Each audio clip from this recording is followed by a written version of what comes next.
Hello बच्चों, good evening. एक बार फिर से मैं आप लोग के सामने नेक्स्ट टॉपिक लेके आया हूँ। वो नेक्स्ट टॉपिक किसका है? कोऑर्डिनेशन कंपाउंड का ही है। जिस टॉपिक का नेम है इफेक्टिव एटॉमिक नंबर। यानी कि बारी बारी हम टॉपिक को क्या करेंगे, कवर करेंगे। तो यहाँ पे लिखा है इफेक्टिव एटॉमिक नंबर और उसके नीचे क्या आईपीएससी नेमिंग है। तो सबसे पहले इस वीडियो में मैं इफेक्टिव एटॉमिक नंबर को कवर करूँगा। तो हम ये जान लेते हैं आखिर इफेक्टिव एटॉमिक नंबर का हम यूज क्यों करते हैं। तो ध्यान से सुनिएगा। अगर हम आपको बताएं तो मैंने आपको पहले ही बताया कि वर्नर थियरी के बारे में बताया। तो अल्फ्रेड वर्नर ही थे जिन्होंने हमें कोऑर्डिनेशन कंपाउंड के बारे में सबसे पहले बताया था। तो उन्होंने कोऑर्डिनेशन कंपाउंड के बारे में तो बताया, उन्होंने कंपाउंड की डिस्कवरी भी कर ली, लेकिन उन्होंने ये नहीं बताया कि कोई भी कोऑर्डिनेशन कंपाउंड स्टेबल होगा कि नहीं होगा या फिर कैसे होगा। तो कोऑर्डिनेशन कंपाउंड की स्टेबिलिटी के लिए ही इफेक्टिव एटॉमिक नंबर का हम यूज करते हैं। इसी इफेक्टिव एटॉमिक नंबर थियरी को हम क्या बोलते हैं? सिडविक थियरी बोलते हैं। क्योंकि होता क्या है कि सिडविक और लॉरी दो साइंटिस्ट थे। उन्होंने किसी भी कोऑर्डिनेशन कंपाउंड की स्टेबिलिटी के ऊपर क्या किया था? वर्क किया था। तो कोऑर्डिनेशन कंपाउंड की स्टेबिलिटी के लिए ही उन्होंने एक रूल को दे दिया, जिसे हम क्या बोलते हैं? इफेक्टिव एटॉमिक नंबर बोलते हैं। उसी को हम क्या बोलते हैं? सिडविक थियरी बोलते हैं। क्लियर है? अब हम ये जान लेते हैं कि आखिर इफेक्टिव एटॉमिक नंबर हम कैसे कैलकुलेट करते हैं। तो एक चीज़ आप याद रखना, इफेक्टिव एटॉमिक नंबर का कैलकुलेशन जब भी हम करते हैं तो जो आपकी इफेक्टिव एटॉमिक नंबर की वैल्यू आएगी, अगर वह वैल्यू किसी नोबल गैस कॉन्फ़िगरेशन की इक्वल हो जा रही है। अब नोबल गैस क्या होंगे? तो आप जानते हैं कि पीरियोडिक टेबल का ग्रुप नंबर 18 के एलिमेंट जो होते हैं, जिसको हम बोलते हैं क्या? Noble gas, inert gas. वो जो एलिमेंट होते हैं वही आपके क्या होते हैं? मैंने बोला अभी अभी नोबल गैस होते हैं। क्लियर है? यानी कि अगर आप ई एन वैल्यू को फाइंड आउट करते हो और वह ई एन वैल्यू किसके इक्वल हो जा रहा है? नोबल गैस कॉन्फ़िगरेशन की इक्वल हो जा रहा है, तो हम ये मानेंगे कि वो आपका कंपाउंड क्या है? स्टेबल है। क्लियर है? तो हम जान लेते हैं कि ई एन वैल्यू आखिर क्या होता है, जिसको हम क्या बोलते हैं? Effective atomic number. तो लिखा है बच्चों कि effective atomic number rule states that a compound is thermodynamically stable. यानी कि इफेक्टिव एटॉमिक नंबर हमें ये बताती है कि जो आपका कंपाउंड है वो आपका स्टेबल होगा। कब? When it has 18 balance electrons और इलेक्ट्रॉन्स इक्वल टू 36, जिसका किसका होता है? क्रिप्टन का होता है। 54 किसका होता है? जेनान का होता है। Or noble gas configuration, यानी कि नोबल गैस में किसी भी एलिमेंट के एटॉमिक नंबर के इक्वल हो सकता है। अब आप ये पूछ सकते हैं सर नोबल गैस कौन कौन से होते हैं? तो आपको ये याद रखना है कि नोबल गैस में हीलियम आते हैं, नियान आते हैं, आर्गन आते हैं, क्रिप्टन आते हैं, जेनान आते हैं, रेडान आते हैं। इतनी बात क्लियर है? यानी आप हमसे क्या समझे? आपने हमसे ये समझा कि जब भी आप इफेक्टिव एटॉमिक नंबर को कैलकुलेट करोगे, अगर वो वैल्यू किसी नोबल गैस कॉन्फ़िगरेशन के इक्वल आ जाएगी तो वो आपका कंपाउंड क्या माना जाता था? स्टेबल माना जाता था। क्लियर है? वो बात अलग की है, इफेक्टिव एटॉमिक नंबर जो है सारे कंपाउंड के लिए अप्लीकेबल नहीं हो पाया। बाद में ये थियरी क्या होती है? फेल हो जाती है। क्लियर है? तो अब हम आगे ये जानेंगे कि कैसे हम इफेक्टिव एटॉमिक नंबर का कैलकुलेशन करते हैं। तो ध्यान से देखना।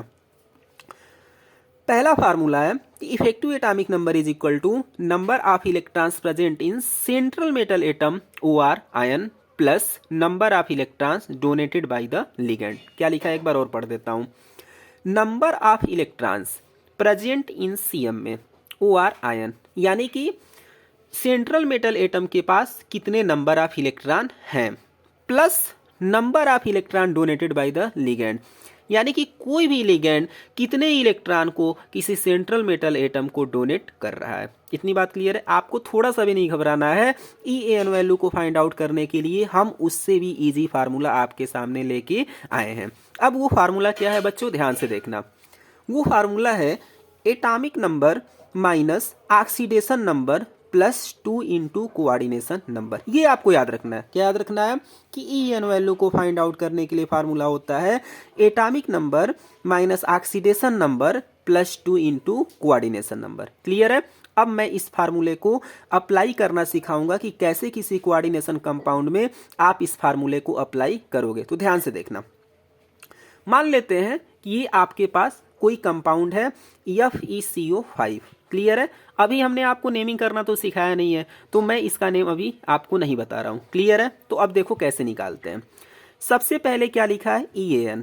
कि फार्मूला लिखा है एटॉमिक नंबर। एटॉमिक नंबर क्या होता है किसका, याद रखिएगा, ये एटॉमिक नंबर होगा सेंट्रल मेटल एटम का। तो इस सेंट्रल मेटल एटम का एटॉमिक नंबर क्या होगा 26, क्लियर है। Minus oxidation number.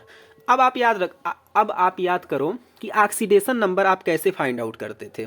तो जब मैंने आपको वर्नर थियरी पढ़ाया था तो उसमें मैंने आपको क्या सिखाया था, ये सिखाया था कि वर्नर थियरी के अकॉर्डिंग वैलेंसी 2 टाइप की होती है, एक प्राइमरी वैलेंसी होती है and the second is secondary valency. What is primary valency, तो primary valency is equal to the oxidation number of the central metal atom. तो कैसे निकालोगे, तो यहाँ पे ध्यान से देखना, यानी कि वहां पे primary valency central metal atom की ऑक्सीडेशन नंबर के इक्वल होती थी, क्लियर है। तो यहाँ पे निकालो, इसका निकालना है आपको, तो यहाँ पे क्या होगा यक्स प्लस 5 इंटू CO को क्या बोलते हैं, कार्बोनिल बोलते हैं, कोबाल्ट नहीं बोलना, ये क्या है कार्बोनिल है, प्लस 5 इंटू इस कार्बोनिल के ऊपर कोई भी चार्ज नहीं होता, ये आपका एक न्यूट्रल लिगेंड होता है, इसलिए यहाँ पे क्या लिख दिया 0, इज इक्वल टू क्या पूरे कंपाउंड के ऊपर कोई भी चार्ज है, तो आप कहोगे नो सर कोई चार्ज नहीं है, तो यहाँ पे क्या हो जाएगा 0 हो जाएगा, क्लियर है। तो यक्स की वैल्यू क्या आएगी 0। तो यहाँ पे क्या लिखा 26 माइनस 0। अब फार्मूले को देखो, +2 इंटू कोऑर्डिनेशन नंबर, तो 2 इंटू कोऑर्डिनेशन नंबर कैसे निकालते थे याद करो, number of ligands into density. कितने लिगेंड हैं, टोटल 5 है। मैंने पहले ही बोला है कि सेंट्रल मेटल एटम से जो भी अटैच होता है वो आपका क्या होता है लिगेंड होता है। तो टोटल कितने लिगेंड है 5 है, इंटू डेंटिसिटी। डेंटिसिटी CO की कितनी होगी 1 होगी, क्योंकि CO में एक ही डोनर एटम होता है। तो क्या निकल के आएगा 5 आएगा। अब इसको कैलकुलेट कर लो, तो क्या आया 36 आया। अब ये 36 किसके इक्वल होगा, तो क्रिप्टन के एटॉमिक नंबर के इक्वल होगा, यानी हम ये मान गए कि जो ये आपका कंपाउंड है वो आपका क्या होगा स्टेबल होगा। इतनी बात क्लियर है। अब हम आपके सामने नेक्स्ट एग्जाम्पल को, मतलब कि अब हम आपको नेक्स्ट एग्जाम्पल दिखाते हैं। अब वो नेक्स्ट एग्जाम्पल क्या है, NiNH36 फिर 2+ है। अब आप याद करिए कि ऑक्सीडेशन नंबर को ही आप क्या बोलते थे, प्राइमरी वैलेंसी बोलते थे, क्लियर है। तो हमने यहाँ पे क्या लिख दिया PV इज इक्वल टू, आप निकाल लो, किसका निकालना है Ni का निकालना है, तो क्या मान लो x मान लो, इसका काम हो गया, बीच में क्या बना लो प्लस बना लो। Total ligand number of ligand कितने 6 है, तो 6 लिख लो। क्या NH3 के ऊपर कोई चार्ज होता है, तो कहोगे नो सर कोई चार्ज नहीं होता, क्या होगा 0, इज इक्वल टू क्या पूरे कंपाउंड के ऊपर कोई भी चार्ज है, तो हाँ है, यहाँ पे कितने 2 है, तो इज इक्वल टू क्या हो जाएगा 2, यानी x इज इक्वल टू क्या हो गया 2। ये किसकी वैल्यू है बच्चों, ऑक्सीडेशन नंबर की वैल्यू है। अब हम नेक्स्ट निकाल लेते हैं कोऑर्डिनेशन नंबर। कोऑर्डिनेशन नंबर को ही आप क्या बोलते हो, वर्नर थियरी के अकॉर्डिंग SB बोलते हो। तो कैसे निकालोगे, number of ligands into density. Total ligand कितने 6 हैं। यहाँ पे क्या चीज़, यहाँ पे आपका वो डेंसिटी कितनी होगी 1 होगी, तो क्या होगा 6 निकाल लो। EAN is equal to atomic number किसका Ni का 28, फिर माइनस फार्मूले को देखो ऑक्सीडेशन नंबर, यानी इसका ऑक्सीडेशन नंबर क्या होगा, यहाँ पे क्या लिखा है +2 आया है, फार्मूले में क्या होता है माइनस होता है, तो -2 plus 2 into coordination number, 2 into coordination number कितना है 6 है, यानी EAN की वैल्यू क्या आएगी 38 आएगी। जरूरी नहीं है कि ये आपका EAN वैल्यू किसी नोबल गैस कॉन्फ़िगरेशन के इक्वल ही होगा। हाँ वो बात अलग की है कि अगर नोबल गैस कॉन्फ़िगरेशन के इक्वल होगा तो वो कंपाउंड बहुत ज़्यादा स्टेबल होगा, क्लियर है। तो आपको आपके सामने हमने पूरी तरीके से, पूरा अच्छे तरीके से हमने इफेक्टिव एटॉमिक नंबर को कैसे कैलकुलेट करते हैं ये हमने सिखाया।